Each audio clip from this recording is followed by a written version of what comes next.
Gina, Jinwoo's little sister, starts searching for him because it's time for her parent-teacher conference, and he completely forgot about it. Although she's used to her big brother's unpredictable behavior, she can't help but express her frustration. He still manages to make it to the conference, making it just in time. As Gina walks with Jinwoo to the conference room, she teasingly offers to set him up with someone, as he's been so busy with his work. But Jinwoo, pinching her cheek. The parent-teacher conference begins, and Jinwoo hears the good news that his sister is doing great in school and is on track to enter medical school, which brings a smile to his face. But the mood shifts quickly when her teacher raises a concerning where the teacher suggests Gina might become a hunter if she awakens abilities. Jinwoo firmly opposes the idea. The teacher asks for another favor. Afterward, Jinwoo visits his sister's friend, Song-yi, to discuss her future. Song-yi recognizes Jinwoo as Gina's brother and explains that being an E-rank hunter is her only way to survive. Frustrated, she tells Jinwoo that if he's there to lecture her, he should leave. Jinwoo clarifies that he only wants to understand her situation. Meanwhile, S-rank hunter Hwang Dong-soo arrives in Korea, met by Woo Jin-chul. Dong-soo makes it clear he won't stay long, and Jin-chul wonders if it's connected to certain people. Dong-soo hints at dealing with E and D-rank hunters in a dungeon, warning Jin-chul not to interfere. In a separate meeting, S-rank hunter Jong-in informs President Gun-hee about flying monsters found in the sea. Gun-hee decides to investigate further, recognizing the threat they could pose. Back to Jinwoo, who is now on a mission at a Seagate site. Preparing for a dangerous dungeon raid with an assault team of 6 hunters. The team is led by Kim Chul, an A-rank tanker hunter, and includes a mix of B and C-ranked hunters. As they prepare to enter the dungeon, Jinwoo and his ally, Sun-yi, join the team, making it a 10-member operation. But just as they're about to enter the dungeon, something unexpected happens. A red gate suddenly appears. A red gate is a type of dungeon that's different from regular gates, as it creates a direct link between the hunters and the monsters within, cutting them off from the outside world. The red gate sucks everyone in, leaving only An and Hyun behind, who immediately contact the team inside. Jinwoo explains that the red gate leads to a kind of dungeon where time passes differently. 1 day inside is equivalent to 1 hour outside. They'll only be able to escape if they defeat the boss or if the dungeon collapses on its. As they traverse the snowy landscape, an icy arrow suddenly flies towards Sun-yi. But Jinwoo catches the arrow barehanded, saving her life. C-rank hunters is killed instantly by the arrow. Jinwoo quickly identifies the attackers. Ice elves, known for their lethal, precise attacks and their affinity for ice magic. These ice elves are incredibly dangerous, and Jinwoo warns everyone about their brutal methods of combat. At this point, Kim Chul, being the highest-ranked hunter on the team, asserts his authority and decides to split the group into 2 teams in order to maximize their chances of survival. However, in a selfish move, he tells the lower-ranked hunters, C and B ranks, that they're not worthy to join his team. Kim Chul dismisses them as deadweight, showing his true nature as a ruthless and arrogant leader. One of the B-ranked hunters, Park Hee-jin, shocks everyone by choosing to join Jinwoo's team, despite Kim Chul's group supposedly being the safer option.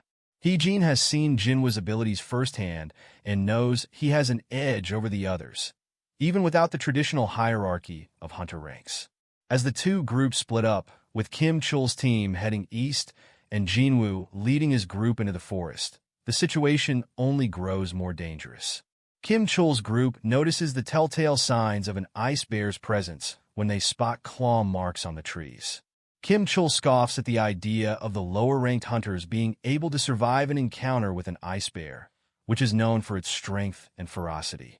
But Jinwoo, ever confident, suggests that the ice bear's territory is likely clear of any intelligent creatures, making it a safer path for his group to take. Jinwoo's group ventures deeper into the forest. To the surprise of everyone, Jinwoo pulls out warm coats from his inventory, showcasing his incredible powers yet again.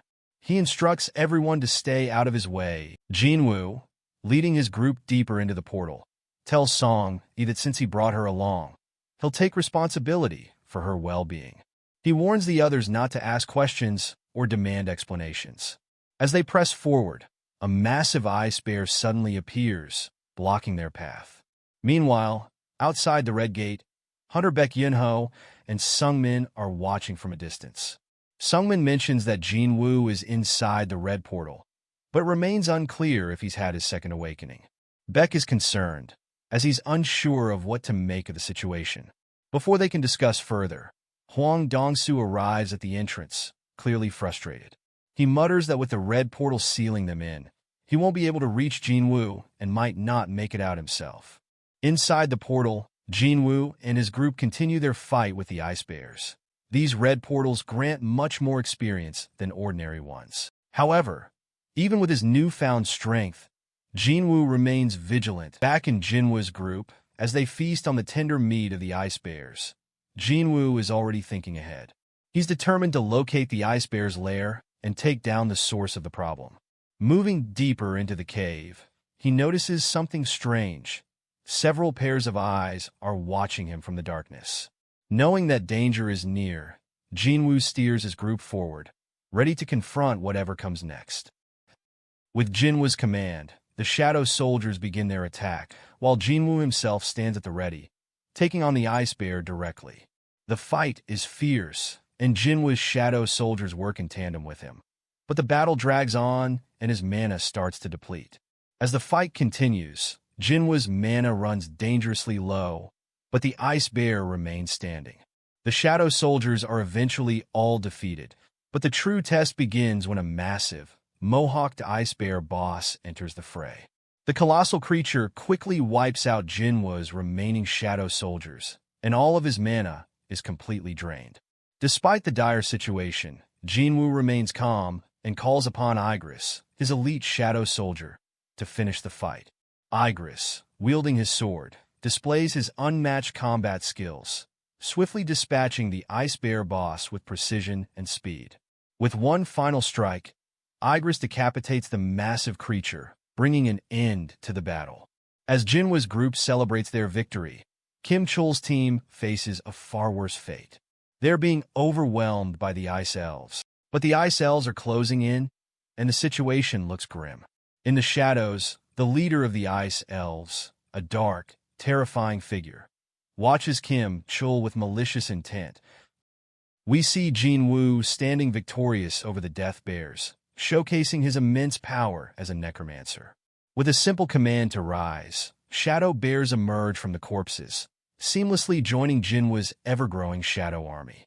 Outside the portal, Sang explains that the strike force has been trapped inside for 3 hours, which translates to about 3 days in the portal's distorted time. Dong-soo halts his departure, demanding to know why Jinwoo was associating with the White Tiger Guild. Sang casually explains that Jinwoo is merely an acquaintance who wanted to observe a C-rank mission. While Sang feels relieved, Dong-soo shocks everyone by suddenly choking him. At that moment, Baek steps forward, transforming, and tells Dong-soo to stop. Dong-soo is impressed when Jin Chul intervenes, managing to stop the escalating S-rank fight. Jin Chul humbly admits that the only reason his arms remain intact is that the 2 S-rank hunters restrained themselves at the last moment. Jin Chul reassures Dong-soo that Jinwoo is just an E-rank hunter, emphasizing that he re-evaluated Jinwoo 2 months ago and found no reason to believe otherwise. Before the conversation can continue, Dong-soo is called away, muttering that Jinwoo is lucky. Sang watches him leave, reflecting on how no one truly grasps the depth of Jinwoo's power. Inside the portal, Kim Chul feels relieved after escaping the elves, but his relief turns to horror when he stumbles upon the mangled corpses of the Death Bears. The sight terrifies him, and he wonders how the E-ranks he abandoned could possibly be responsible. Jinwoo's group sits around a fire, trying to stay warm. Their peace is shattered when Kim Chul storms in, furious to see these weaklings alive and thriving. Dressed in weather gear and surrounded by blankets and food, they're in much better shape than his own group. Kim Chul accuses them of hoarding supplies, claiming his team died because they lacked proper equipment. Blinded by anger, he demands to know who was hiding the gear. However, before Kim Chul can act, Jinwoo suddenly appears and overpowers him. The group is stunned by their leader's unexpected return. Jinwoo calls out to the hidden presence, stating that their aura is far too strong to go unnoticed, and orders them to drop their stealth. In response, the ice elves reveal themselves. Jinwoo then speaks fluently in the language of the magic beasts, surprising himself. The elven leader explains their presence. Before the leader can finish, Jinwoo swiftly chops off the challenger's head. The leader is amused by this brutality, but Jinwoo is uninterested in entertaining him and immediately launches an attack. The leader defends himself skillfully, and Jinwoo realizes this opponent won't go down easily. The leader remarks that Jinwoo isn't human and questions why he's pretending to be. Jinwoo is confused, but the leader's laugh suggests he knows something Jinwoo doesn't. He explains that elves are driven by a voice in their minds commanding them to kill humans, but strangely, they don't hear it when it comes to Jinwoo. This revelation makes Jinwoo suspicious, wondering if the elves' silence toward him is connected to his system directives. The leader speculates that Jinwoo might not be entirely human and encourages him to hand over the other humans. But Jinwoo demands to know why the elves are targeting humans at all. Jinwoo refuses to comply. Jinwoo is undeterred and questions why the leader is so confident. He then summons a shadow army, leaving the others to watch in disbelief. The elven leader dismisses Jinwoo's forces as a waste of time, but Jinwoo presses for a fight. The two sides engage in a brutal battle. The humans with Jinwoo attempt to flee, but elven archers target them. Jinwoo eliminates the archers with ease. Despite his prowess, Jinwoo realizes the elves are stronger than he anticipated and dealing significant damage. While Jinwoo's shadow is technically immortal, regenerating his troops costs magic power, which is finite. He concludes that even worse, the elven leader is undeniably stronger than him. The leader, Barca, engages Jinwoo directly. Jinwoo quickly assesses the situation and realizes his regular soldiers won't suffice, needing a stronger force to match Barca's power. Jinwoo unleashes a massive meteor, catching Barca off guard. Meanwhile, Kim Chul regains consciousness, seething with anger. He curses Jinwoo again, gripping his sword tightly, determined to take him down. As Barca battles Jinwoo's magic soldiers, Kim Chul uses the chaos to make his move. However, Jinwoo, having anticipated this, orders Igris to create a smoke screen. Igris swiftly ends Kim Chul's life, and Jinwoo commands him to rise, turning him into a shadow soldier. Barca mocks Jinwoo's forces as a waste of time, but his confidence falters when a towering new shadow soldier, Iron, emerges to confront him. Barca assesses Iron, noting its lack of agility but immense durability. Igris is ready for battle. As Iron holds his ground, Barca declares the fight lacks challenge and demands Jinwoo and Igris join the fray. His frustration grows as Iron's persistent screams echo throughout the fight. Barca decides to deal with Iron first, but Iron proves a formidable tank. Barca dodges Igris' strikes, but is caught off guard when Jinwoo lands a stab. Impressed, Jinwoo notes that Barca avoids a fatal wound. Barca, remembering his army, turns to see Jinwoo's shadow army has wiped out his entire clan. As Jinwoo throws his dagger, Barca mocks him, calling him a fool. Barca barely blocks it, but his weapon is destroyed in the process. Jinwoo seizes the moment, ordering Iron to restrain Barca. Barca becomes the target of a devastating fire attack. Despite the strike, Barca isn't finished. Jinwoo counters, silencing him once and for all. The battle is over as Barca lies lifeless on the ground, and Jinwoo reprimands Iron for his overzealousness. The ground trembles, but Iron ensures their victory is absolute. Jinwoo silently hopes Iron's behavior won't become a recurring issue. The group breathes a collective sigh of relief. Jinwoo calmly tells them it's time to leave. Outside the portal, Sang tells Beck it's time to return, as a week has passed and survival chances are slim. But Beck refuses, unwilling to abandon his guild member. The portal opens, and Beck assumes Kim Chul is emerging, but is stunned to see Jinwoo, alive and unscathed. Sang's confidence proves correct. The gate closes, and Beck, horrified, wonders about Kim Chul's fate. He learns only the low-ranked hunter survived, prompting questions about what transpired inside. Beck approaches Jinwoo, who, visibly exhausted, tells him to direct his questions to someone in his guild. Beck is taken aback, but realizes Jinwoo saved the two survivors. Beck apologizes for his earlier demeanor. Later, Jinwoo drops saying he at her home. She thanks him and looks forward to seeing him again. Jinwoo reflects on the ordeal, disappointed to have earned only a single dagger for his efforts. He concludes that Barca must have been too high-level for better rewards and remembers failing to raise Barca as an immortal soldier the next day. Jinwoo takes a breath, reflecting on his next goal, that then Jinwoo meets Leo, who shocks him with his flashy, over-the-top attire. Seeing how casually Jinwoo and Sang interact, Leo becomes suspicious.